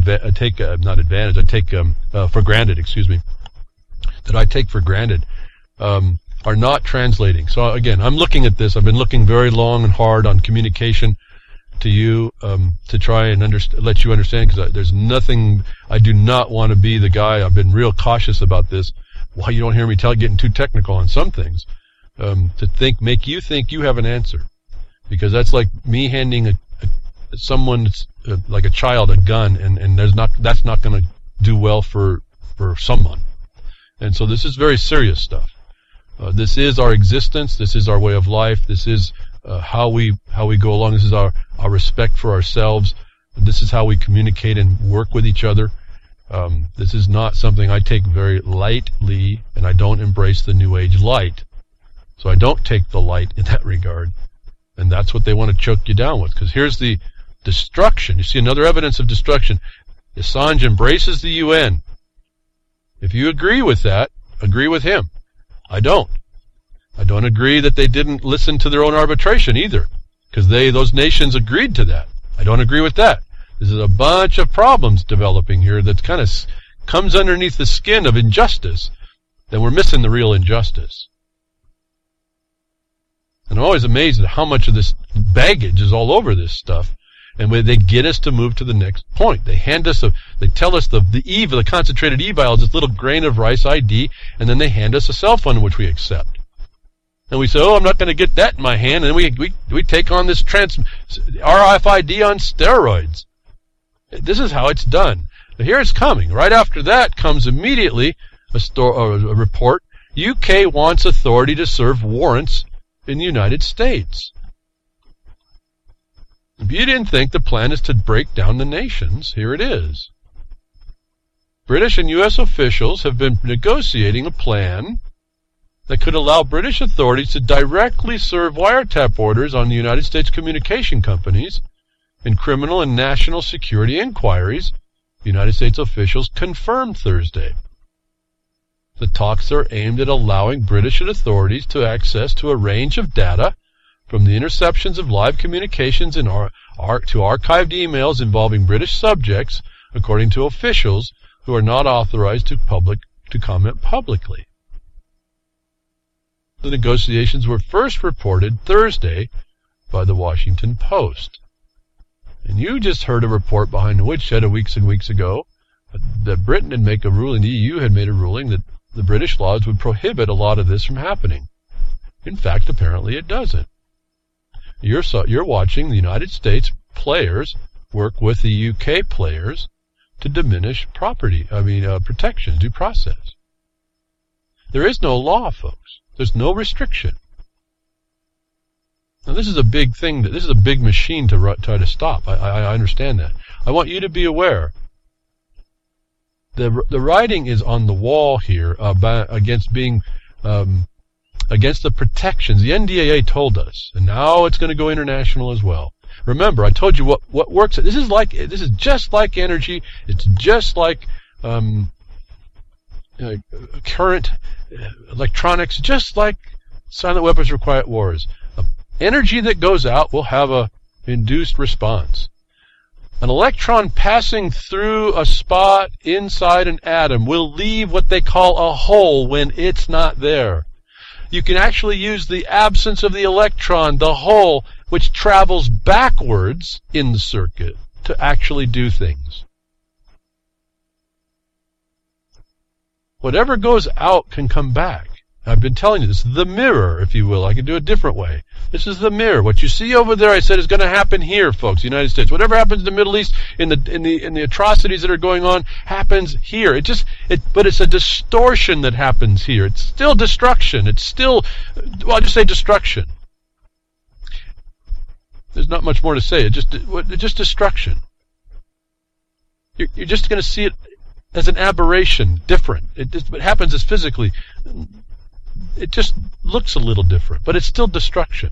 So here it is. It's right here. I've been telling you about this coming, and I say that I'm not again. I don't know why I'm even making the excuse about this. I think you understand. I'm not a prophet that way, folks. This is not. I have no special insight other than it's in the black and white. Anybody with eyes to see can see this stuff. Now I'm only telling you because this is what we have as a battlefield we have to start working through. This is the part, the reality up against, you push your paranoia about it up and you say, okay, what's the reality? Yeah, they can come in, they can use a communication you had that went international, and they can come in and knock on your door from the UK and call you a terrorist.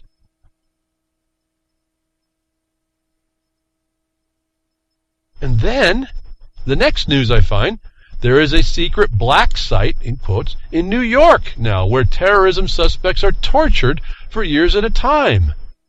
Now, we had to Chicago, well, now it's in New York. 2 witnesses make a fact, folks. So now UK can come in and just make up stuff, and you're going to be moved into one of these so-called black sites and tortured. You think Guantanamo, folks? I told you it's a reflection of what's already going on. That's a reality. Here's the proof. I'm not going to read it. Just understand. There's a secret black site in New York where terrorism suspects are tortured for years at a time. Take it as a lead. Go when you get the Blogcaster, get the link. Go read about it. Go perfect it for yourself. Find out. Understand this is what we're under. This is available to them. This is why I proceed very cautiously on what we do, making the record always that we're doing it out of a sense. You want to talk about embracing the law, even the corrupted one. We embrace that code. We throw ourselves underneath the obligation and duty so that we can use it to protect us from a retaliatory charge. What am I saying? I've said it before. I mention it quick. Title 18, Section USC Section 4. If you see a crime and you don't tell somebody, you're a felon. I talked about this with our chairman of the Jefferson Mining District when we did the show cause against the Secretary of Interior, and the response from the government wasn't to go after the show cause and make sure that they could show cause they weren't committing felonies and treason, actually.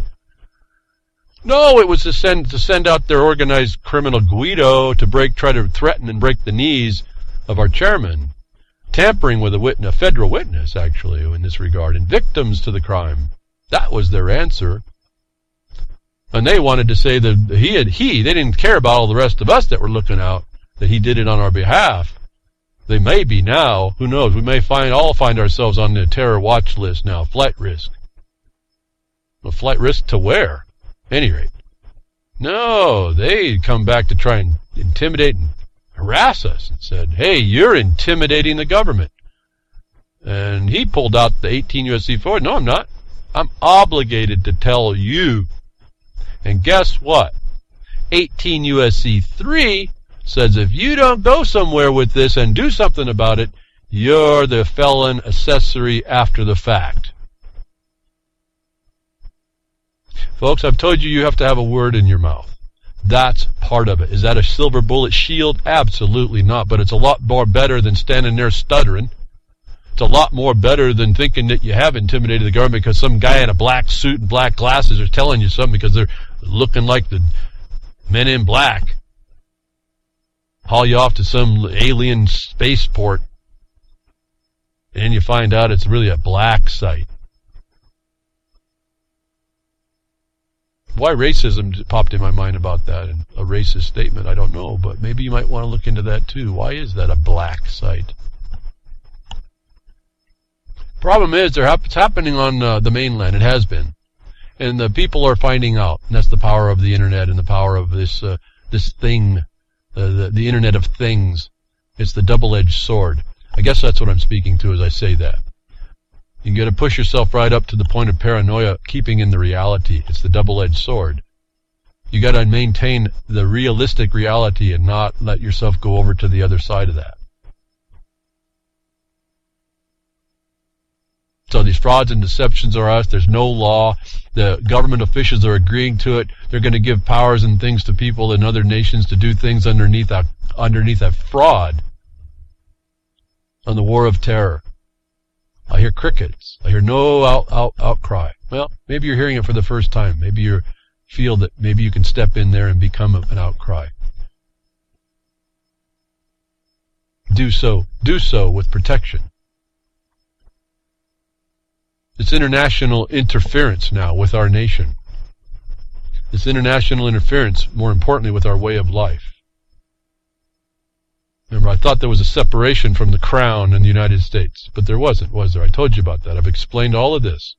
I've explained the Treaty of Peace. I've explained the commercial compacts after. I've explained the servitude the Constitution of the United States is to those agreements and debt servitudes, showing that the United States was created as a debtor, not a master.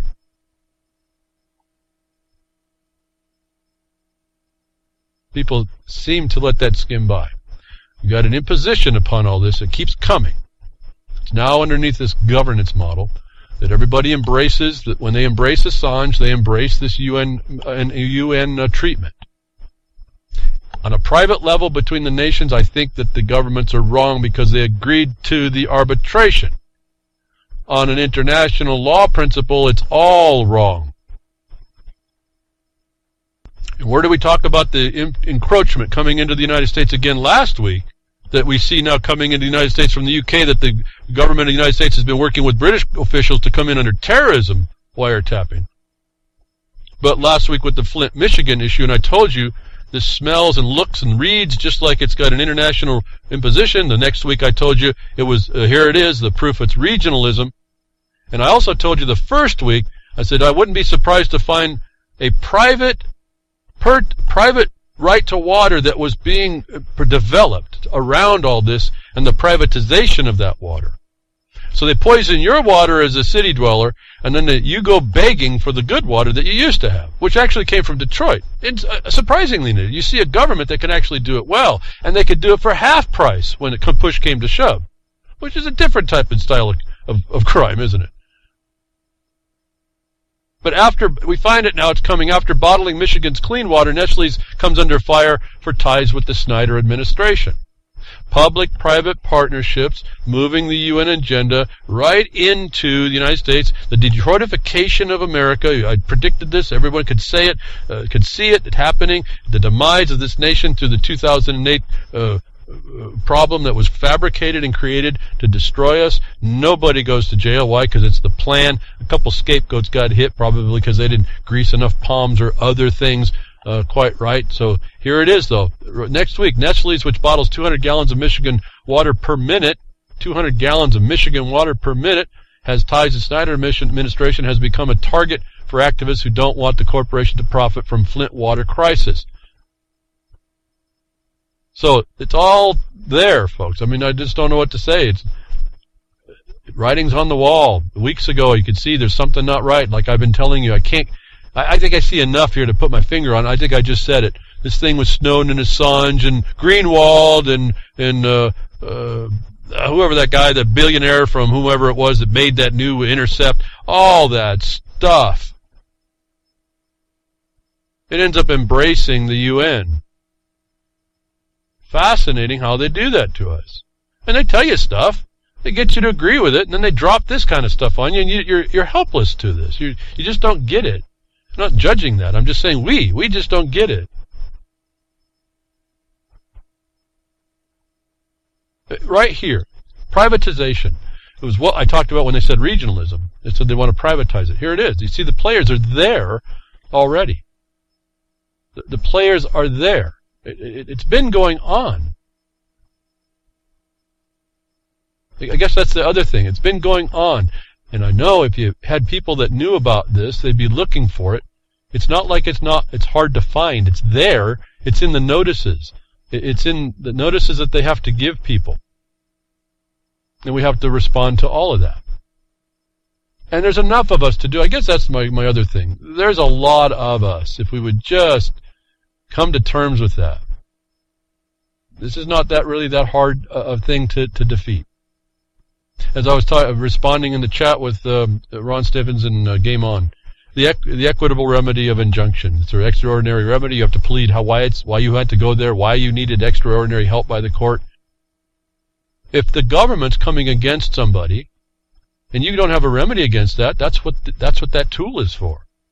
So you show the extraordinary remedy that you have no other remedy, and it's coming against a farmer whose pertinent right is to make milk and to enter into contracts, and the government oppression and harassment is coming without proper cause.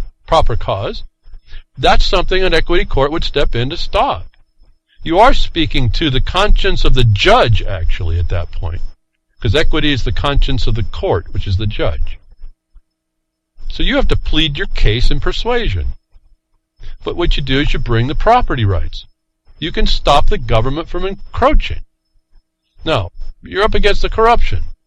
Maybe not everybody's a criminal that's a judge. That's a hopeful. That's what they call forum shopping. You find the judge that maybe, without stating, he's not going to tell you he likes you.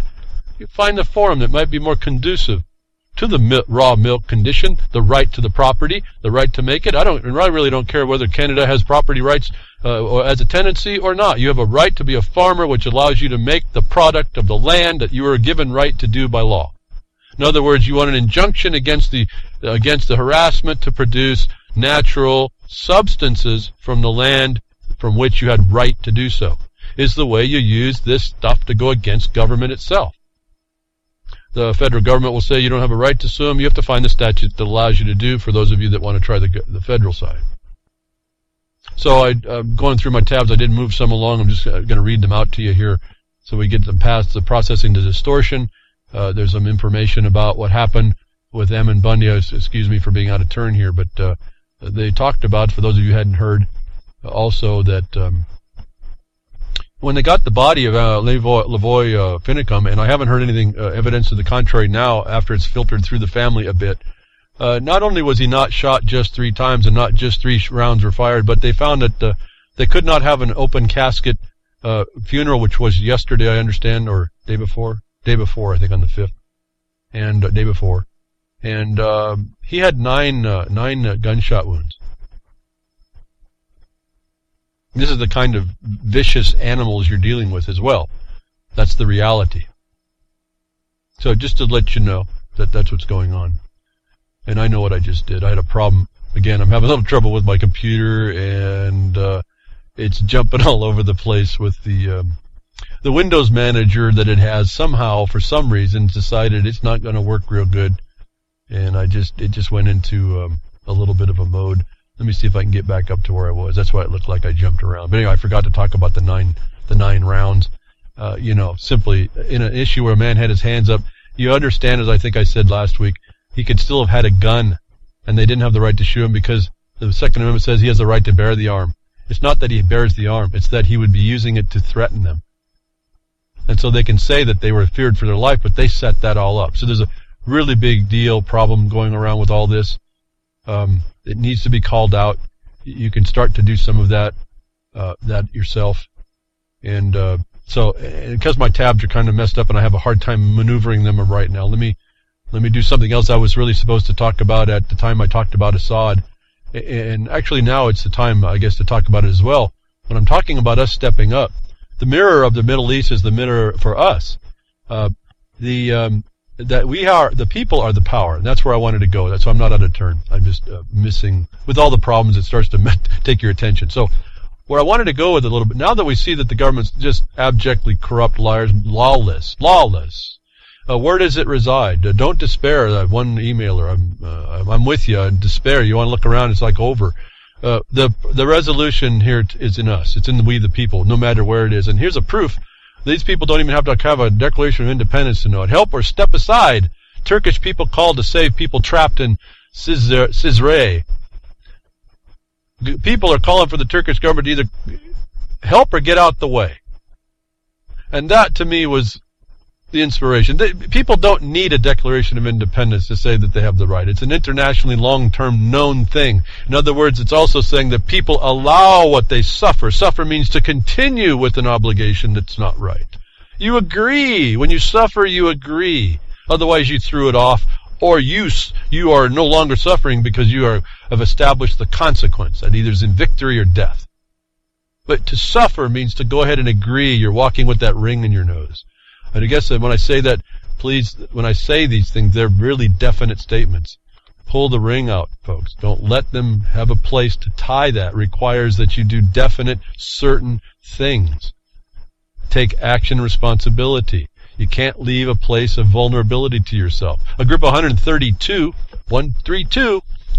prominent Turkish scientists, artists, actors signed a petition calling for authorities to rescue the large group of wounded people who have been trapped for over a week now in a basement in the town of Cizre. The petition, titled Humanity Dying Before Our Eyes in Cizre, and ends with a warning, if you won't save them, we will. What a battle cry. What a battle cry. I got kind of feeling good about this for these people. Absolutely.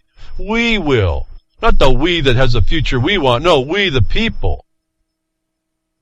The situation is becoming more and more surreal with each passing day. It's like an entire southeastern region of the country became a stage for a tragedy performance. Turkey became a country where civilians were to carry a white flag when walking in the streets.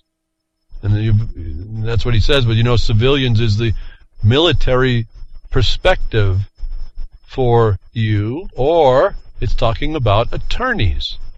Attorneys are civilians. When you start putting this all together and actually speak from the military side, you realize they're only talking about themselves. Anyway, another possibility for you to consider. It's a whole other view, folks. When you start looking at all this, you have all these categories to choose from, and it's kind of like a smorgasbord, actually. And when you start keeping those categories straight and start utilizing the provisions provided for each category, you start having all kinds of words in your mouth. You don't even have a desire to fight with anybody. You find out it's all that stuff is nonsense. You don't have to talk about it. You don't talk amongst yourself about the politics. It's why you don't talk about politics and religion and all that other stuff. It's because it's fruitless. In the United States of America, you got a bigger thing you got to watch out for, so that you're allowed to have those more private things to you. Statement goes on, and a man with a conscience cannot remain indifferent when he sees how injured people are being denied the most basic medical attention, and in doing so sentencing them to a painful death. How the bodies of the civilians killed during fighting can lie in the streets for weeks as people are unable to bury them. Only people completely devoid of compassion and conscience can look upon this impassively. I don't know what else to say to that, folks. Absolutely. That's why I say it's up to us. If we care, we have to care. We have to act. To not act, to sit behind whatever excuse, is to be discompassionate, maybe even unconscious, UN conscious. Orphan Al-Qaeda also remarked that he's not afraid of any consequences of backing the petition. That we even have to say that tells you we are in an evil place. But he says it nonetheless. One of the primary goals of totalitarian dictatorship is to instill a sense of pathological fear among the populace, which is exactly what happens here. No, I'm not afraid of the consequences of my actions, and why should I? A man only has one life, and he can live it with honesty and dignity or not. This is a choice that each and every one of us has to make, he said. And there's a whole lot of writing. I'm not going to say more. He gets it. I think you all may get it, but it requires that commitment, that responsibility, denying the consequence has any effect on you, not allowing the baser nature to take rule and to go against it. What I say, respect, honesty, and dignity. It's for you, folks. You're dictating your life. You're allowing the stuff around you that you allow. Why, I ask you, just find the wrong you want to make right. It's there. I'm sure it's there. If you live in a place that doesn't have a wrong that needs to be right, I need to know about it. I need a break. And then I can't go there yet because I got these battles here I got to fix because they're wrongs that need to be righted, and they happen to be attached to the core of how this whole world gets taken down. How would I have known about that 30 years ago when I started to look around? Am I making it up? Making bigger than it is? I can't say that I am, being that we're talking about governance globally, and that's what we are focused on taking down. So, it's the people, folks. The government may be there, but these people know, without a Declaration of Independence, should be their mirror for us as well. Our mirror for them. If the government ain't going to fix it, get out the way. We're going to go do it.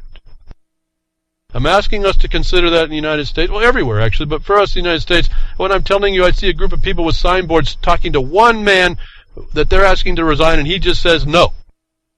Develop the record that says what the wrong is and get him out the way, the right way. You're an impediment. You're causing people to die. Here's the reason. Here's the point. Here's what you did wrong. Here's your dereliction of duty. Here's the remedy for that we found in the law. We're not going to go outside what we need to do. Why? Because we have lots and lots of tools in the law that we have never looked at before that have been right there the whole time. You want to talk about your common law? I don't know many people at all know about your extraordinary remedies at law. Like your quo warranto, your habeas, your mandamus, on and on. They've got so-called outlaws, a lot of these at the federal level. Then you go look at the notes and they say, well, they're not really outlawed. Now you see the deceiver working. And when you know that, you smile because, okay, here's a whole bunch of tools I get to use that someone else may not know about, in particular the lawyers. Why? Because they're just part of the program. Anyway, so another way to look at this whole thing. In a way, I know maybe not such an inspirational voice, but to me, that's, if you understand it, you're just talking about common law when you're not exercising it, or learning to exercise, then exercise is what you have to do. And get it under your belt. You're just a talker. You're just a pretender. Declarations of law. That's one I've been wanting to go toward that. Consider that as an option to build a record in law. And don't drop a whole lot of stuff on a court. Do it just like they do it to us, like we found in the legislation. Send in little pieces of law you want to be established that you keep record of over time. Send in make a declaration. Have the court make a declaration on your rights or your property or whatever you want to do. Little bits and pieces. Don't tell them what the end object is. Have an end object. What do all those little pieces then end up proving? You bring all those judgments in law as a final decision on the big question that you want to have resolved in law, that the government wants to make a question of, that you want resolved. They never saw it coming. You bring all your law declarations that you need, maybe 3, maybe 5, I don't know, whatever it takes to make the elements of the proof of the bigger point. And you come in with the final one. You say, all these declarations in law are applied to this case, proving this declaration. Court, make this determination in law. That's one thing I haven't even been able to get to that I think it's a great tool. That's a common law thing. I'm talking remedies here, not opinions from judges.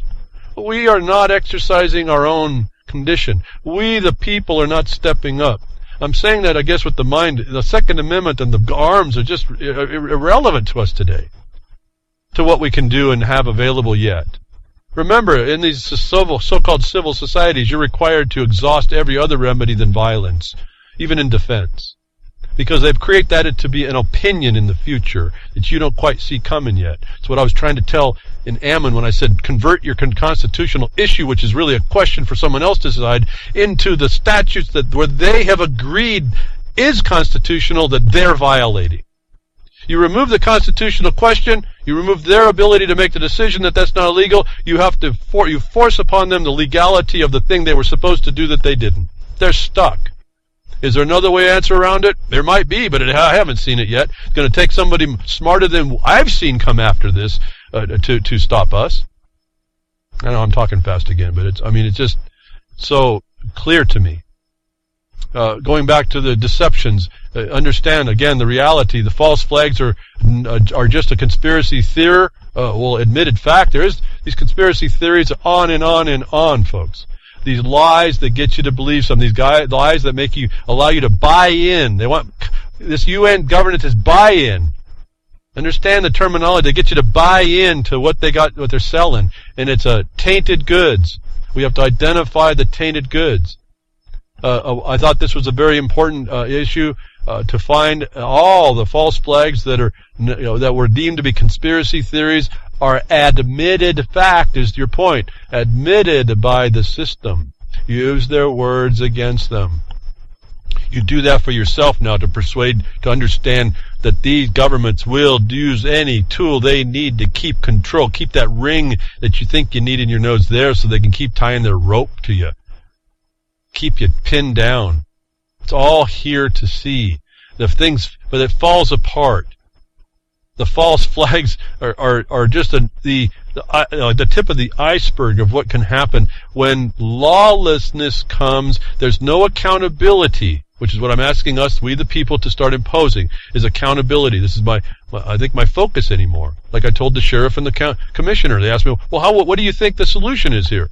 Well, I said, what if we just follow the law and enforce accountability? Let's try that for a while. See, that hasn't been happening. When there's no accountability, you get tyrants. The cream of psychopathy rises to the top. You get psychopaths sitting in seats of decision. And then you see the evidence of it. And then you steal the ray of hope that there's a check and balance, that it can go too far. That may be the only thing we have quite yet, is that they're starting to push on the edge of being able to go too far, like cops killing everybody all the time, having a license to kill you when it's not really the law. And no one knows how to address that problem in the beginning. I've offered some ideas. But now we even see that those seats of decision that I tell you are running into whatever it benefits the state, the unaccountable ones, those ones that are so-called immune. They're not so immune. And they can go too far. Judge convicted after he admitted to torturing man in court with 50,000 volts to shut him up. Basics of the story, won't give it too deep. Guy had a shock collar on. The guy was trying to defend himself in court, or not, maybe whatever. He was doing his thing in the courts. The judge got angry at him and didn't like what he was saying, didn't shut up when the judge told him to shut up, so he shocks him. Shocks him hard and long. Well, that got a little bit of a rise out of some people, and this judge is convicted by his own admission, but he's convicted for torture. He was willing to do that, folks, is my point. This is the reality of what you're up against. These are the police. They're willing, if they don't kill you, to torture you. You can't expect to not be treated this way. So I have to say, this is not fear tactics I'm trying to tell you with, not to scare you. I'm telling you, this is what happens. Be ready for it. If you prepare the mind, you're more willing, able, and capable of dealing with it, whether it's to you or someone near you, or even not. Like those people that are going to go because the government not get out the way, they're going to go. They don't know those people in that town. They're going to go anyway. It's their people, their type, their culture is being destroyed by something like the government that says it supposedly sits there to do the omnipresent, omnipotent power to do all this, and it's doing nothing.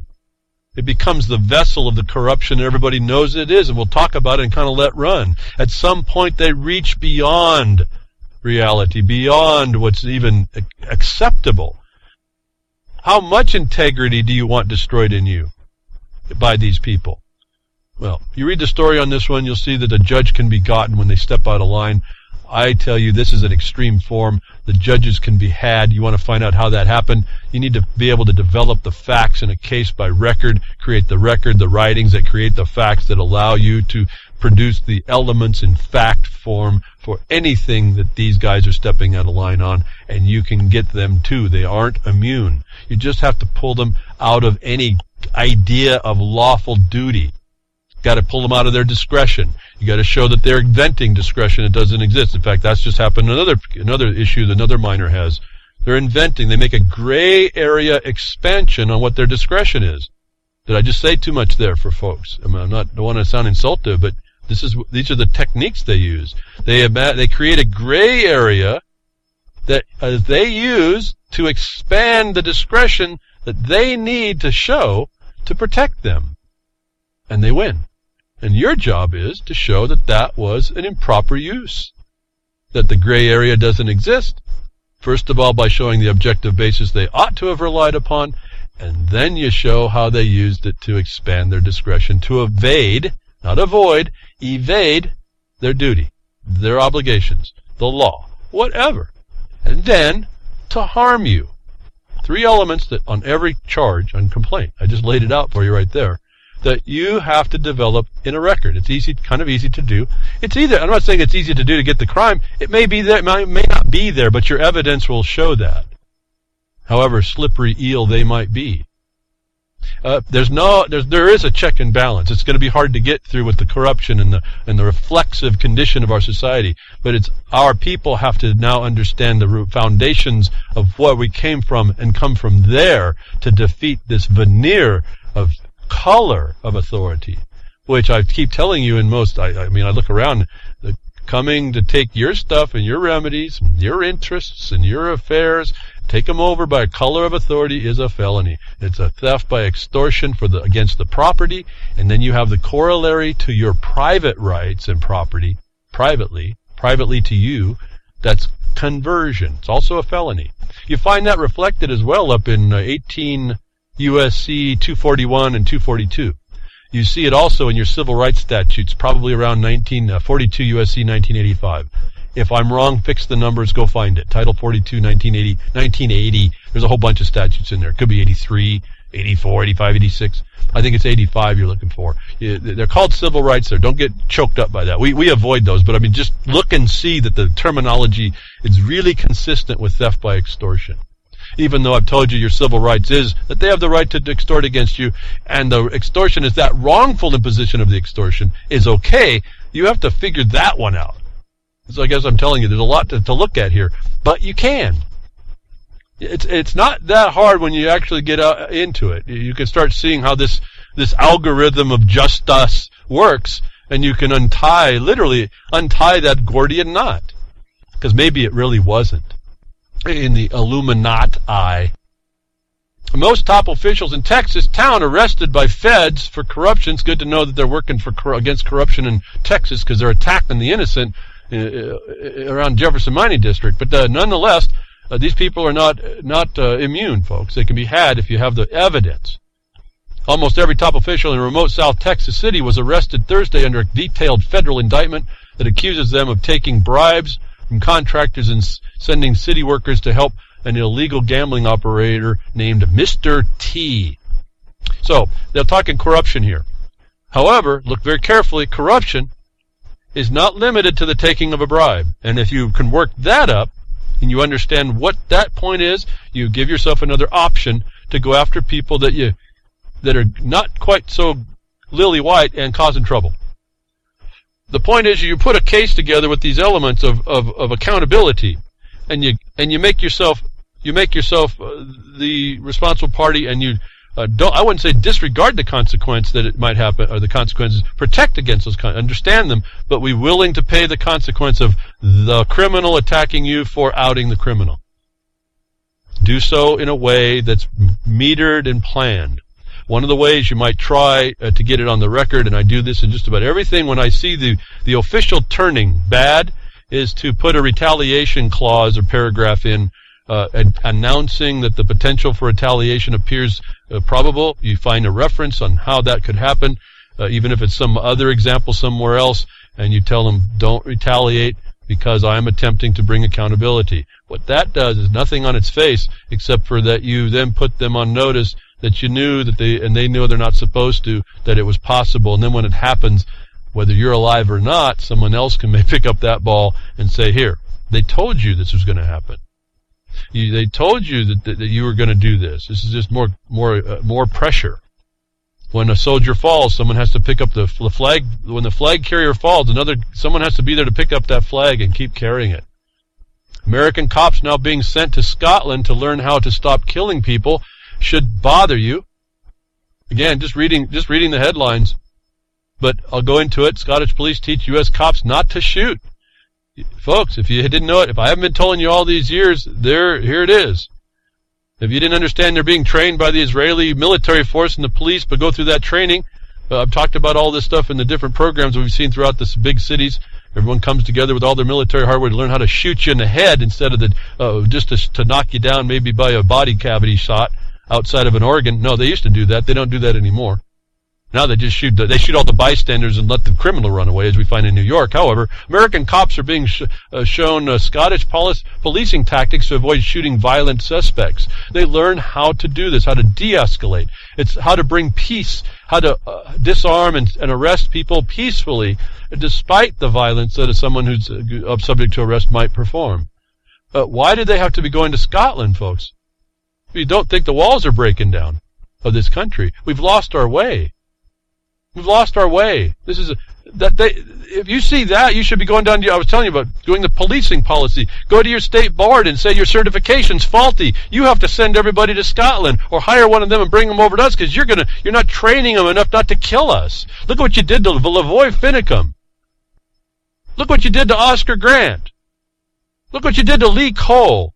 Must I go on and on? Now it starts to get angry. This is where I come from. People being shot because police stopped them. I'm telling you, credit card thin reality for me that I'm even here, folks. That slim a difference in my situation. And I don't know why I'm here. It was because of these cops back 30 years ago needed to be going to Scotland, and they admit it today. One really quick story now is Texas appeal court slams forced DUI blood draw. Not that I'm into having you drink and drive, folks, but there's something that the courts still look at for warrantless blood draws on motorists, those have agreed to these things even, that you need to understand how it works, what their limit is. As I've said, all your traffic tickets need to be fought. Gum up the system. Just gum it up. Get in their face. Learn how. Empower yourself. Because those little things that you learn to do reflect out in how you have to deal with society anyway.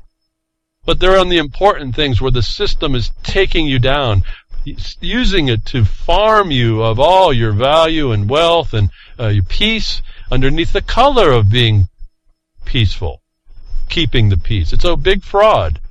We have to learn to look past the lie. All these attorneys, I have no qualms to say, all these attorneys are pushing a foreign agenda. They're taught to push a foreign agenda. They're in the judges. They're in the judicial system. That judicial system's been kicked to the curb by the government. They're going to go extrajudicial. You don't have anything, folks. You only have what you can scare them into giving you.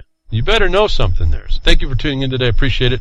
Again, donate to Grimner. Just put his treasury back up for next year if you can. I appreciate that. Donate as you can, where you can. Information, interests, ideas, notions. MarkOnTheBeach@yahoo.com. Thank you to WorldTruth.org, who has a Spreaker account as well. Maybe Grandma Mary could use some help now. I think she's got something coming. So all these people giving my voice a place to go. UCY.TV. Thank you very much, Jules. And man, I didn't even get to the Zika stuff, but and I'll just say something that's just about Zika. We knew it was a fraud when the WHO called it a pandemic. Remember the pigs fly flu when I first started talking to you about that? That's the same proof. But anyway, thank you for tuning in today. Thank you to all the terrestrial broadcasters that may be out there, and send the podcast around and ask other broadcast networks to hold the broadcast. Remember, not commercial free, so they got to have a big slot. Thank you very much. Take care.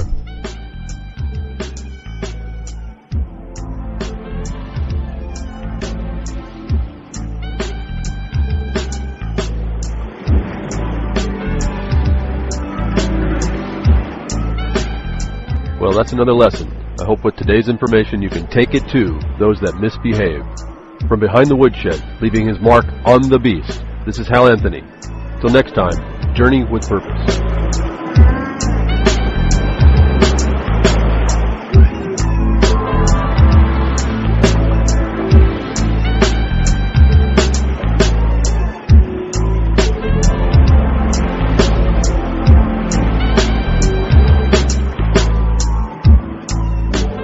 Well, that's what opening up a can of whoop-ass feels like.